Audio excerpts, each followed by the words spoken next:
ನಿನ್ನೆ ದಿನ ಲೋಕಸಭೆಯಲ್ಲಿ ಒಂದು ಐತಿಹಾಸಿಕ ಬಿಲ್ ಪಾಸ್ ಆಗಿದೆ. ಕಳೆದ ಹಲವಾರು ದಶಕಗಳಿಂದ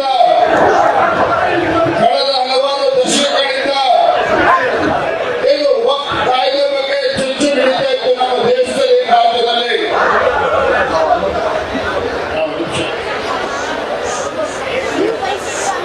ನಮ್ಮ ರಾಜ್ಯದ ಉದಾಹರಣೆಯನ್ನು ಕೊಡೋದಾದ್ರೆ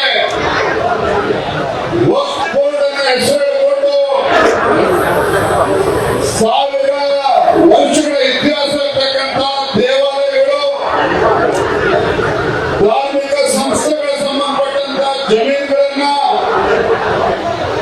ರಾಜ್ಯದ ಲಕ್ಷ ಲಕ್ಷ ರೈತರ ಜಮೀನುಗಳನ್ನು ಕೂಡ ಈ ವಕ್ಫ್ ಬೋರ್ಡ್ ಹೆಸರಿಸಿಕೊಂಡು ಆ ಜಮೀನುಗಳನ್ನು ಕಿತ್ಕೊಳ್ತಕ್ಕಂಥ ಕೆಲಸ ಆಗಿತ್ತು.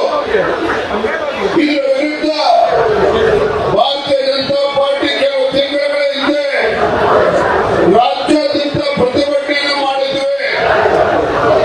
ಇದು ಕೇಂದ್ರದಲ್ಲಿ ನಮ್ಮ ಹೆಮ್ಮೆಯ ಪ್ರಧಾನಮಂತ್ರಿ ನರೇಂದ್ರ ಮೋದಿಜಿಯವರು ಕ್ಯಾಬಿನೆಟ್ ಸಬ್ ಕಮಿಟಿಯನ್ನು ರಚನೆ ಮಾಡಿ ಏನು ಹಲವಾರು ವರ್ಷಗಳಿಂದ ವಕ್ಫ್ ಬೋರ್ಡ್ ಮುಖೇನ ಏನು ದೋಖ ಆಗ್ತಿತ್ತು, ಅನ್ಯಾಯ ಆಗ್ತಿತ್ತು ದೇಶದ ರಾಜ್ಯದ ಜನರಿಗೆ, ಅನ್ಯಾಯವನ್ನು ಸರಿಪಡಿಸಬೇಕು ಅಂತ ಹೇಳಿ ಕ್ಯಾಬಿನೆಟ್ ಸಬ್ ಕಮಿಟಿ ಮಾಡಿ, ಪಾರ್ಲಿಮೆಂಟರಿ ಸಬ್ ಕಮಿಟಿ ಮಾಡಿ ದೇಶಾದ್ಯಂತ ಆ ಪಾರ್ಲಿಮೆಂಟರಿ ಸಬ್ ಕಮಿಟಿ ಅಭಿಪ್ರಾಯಗಳನ್ನು ಸಂಗ್ರಹ ಮಾಡಿ ಆ ಅಭಿಪ್ರಾಯದ ಆಧಾರವಾಗಿ ಇಟ್ಟುಕೊಂಡು ಮೊನ್ನೆ ದಿನ ಪಾರ್ಲಿಮೆಂಟ್ ನಲ್ಲಿ ವಕ್ಫ್ ಕಾಯ್ದೆಗೆ ತಿದ್ದುಪಡಿಯನ್ನು ತಂದಿದ್ದಾರೆ.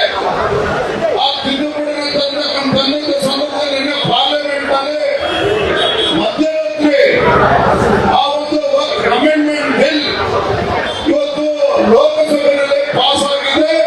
ಇದೊಂದು ಐತಿಹಾಸಿಕ ಕ್ಷಣ. ಈ ದೇಶಾದ್ಯಂತ ನಾವೆಲ್ಲರೂ ಸಹ ಪ್ರತಿಯೊಬ್ಬರು ಕೂಡ ಸಂಭ್ರಮ ಆಚರಣೆ ಮಾಡತಕ್ಕಂಥ ಒಂದು ಸುಸಂದರ್ಭ. ಬಹಳ ವಿಶೇಷ ಏನಪ್ಪ ಅಂತ ಹೇಳಿದ್ರೆ, ನಿನ್ನೆ ಪಾರ್ಲಿಮೆಂಟ್ ನಲ್ಲೇ ವಕ್ಫ್ ಅಮೆಂಡ್ಮೆಂಟ್ ಬಿಲ್ ಪಾಸ್ ಆದ ನಂತರದಲ್ಲಿ ಹಿಂದೂಗಳಷ್ಟೇ ಅಲ್ಲ, ಮುಸಲ್ಮಾನರು ಕೂಡ ಅದನ್ನು ಸ್ವಾಗತ ಮಾಡಿದ್ದಾರೆ. ಮೋದಿ ಅದನ್ನು ಸ್ವಾಗತ ಮಾಡಿದ್ದಾರೆ. ಹಾಗಾಗಿ ಒಂದು ಐತಿಹಾಸಿಕ ಕ್ಷಣ.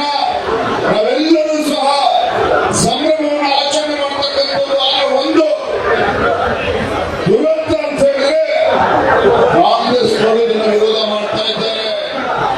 ಕಾಂಗ್ರೆಸ್ ಪಕ್ಷ ಇದನ್ನು ವಿರೋಧ ಮಾಡ್ತಾ ಇದ್ದಾರೆ ರಾಜ್ಯದಲ್ಲಿ, ದೇಶದಲ್ಲಿ.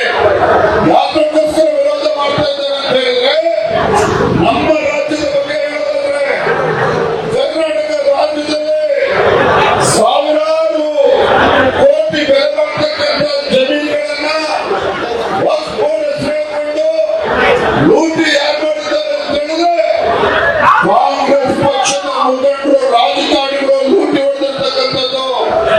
ವಕ್ಫ್ ಬೋರ್ಡ್ ಹೆಸರಿಸಿಕೊಂಡು ಇವತ್ತು ರೈತರ ಆಸ್ತಿಯನ್ನು ಕಬಳಿಸಿದ್ದಾರೆ. ಇವತ್ತು ಅನೇಕ ಕೋಟಿ ಸಾವಿರಾರು ಕೋಟಿ ಬೆಲೆ ಬಾಳ್ತಕ್ಕಂಥ ಆಸ್ತಿಯನ್ನು ಕಬಳಿಸಿರ್ತಕ್ಕಂಥ ಕಾಂಗ್ರೆಸ್ ಪಕ್ಷದ ಮುಖಂಡರು ಈ ವಕ್ಫ್ ಅಮೆಂಡ್ಮೆಂಟ್ ಬಿಲ್ ಅನ್ನು ವಿರೋಧ ಮಾಡ್ತಾ ಇದ್ದಾರೆ. ಹಾಗಾಗಿ ಕಾಂಗ್ರೆಸ್ ಧೋರಣೆ ಬಗ್ಗೆ ನಾವು ಹಿಂದಿನಿಂದಲೂ ಕೂಡ ನೋಡ್ಕೊಂಡು ಬಂದಿದ್ದೇವೆ. ಆದರೆ ಒಂದೊಂದು ಸತ್ಯ, ನನ್ನ ಇವತ್ತು ಪಾರ್ಲಿಮೆಂಟ್ ಅಲ್ಲಿ ಪಾಸ್ ಆಗಿರ್ತಕ್ಕಂಥದ್ದು ಇಡೀ ದೇಶದ ಸಂಭ್ರಮಾಚರಣೆ ಮಾಡ್ತಾ ಇದ್ದಾರೆ. ಈ ಶುಭ ಸಂದರ್ಭದಲ್ಲಿ ನಾವೆಲ್ಲರೂ ಕೂಡ ಇವತ್ತು ಹಗಲರಾತ್ರಿ ಧರಣಿ ನಾವು ಸೇರಿದ್ದೇವೆ. ಹಾಗಾಗಿ ಇವತ್ತು ಈ ಒಂದು ಶುಭ ಗಳಿಗೆಯನ್ನ ನಮ್ಮೆಲ್ಲ ಪಕ್ಷದ ಕಾರ್ಯಕರ್ತರು ಸೀರೆಯನ್ನ ಹಂಚುವ ಮುಖೇನ ಇವತ್ತು ನರೇಂದ್ರ ಮೋದಿಜಿಯವರು ತೆಗೆದುಕೊಂಡಿರ್ತಕ್ಕಂಥ ಒಂದು ನಿರ್ಣಯವನ್ನ ಬೆಂಬಲಿಸೋಣ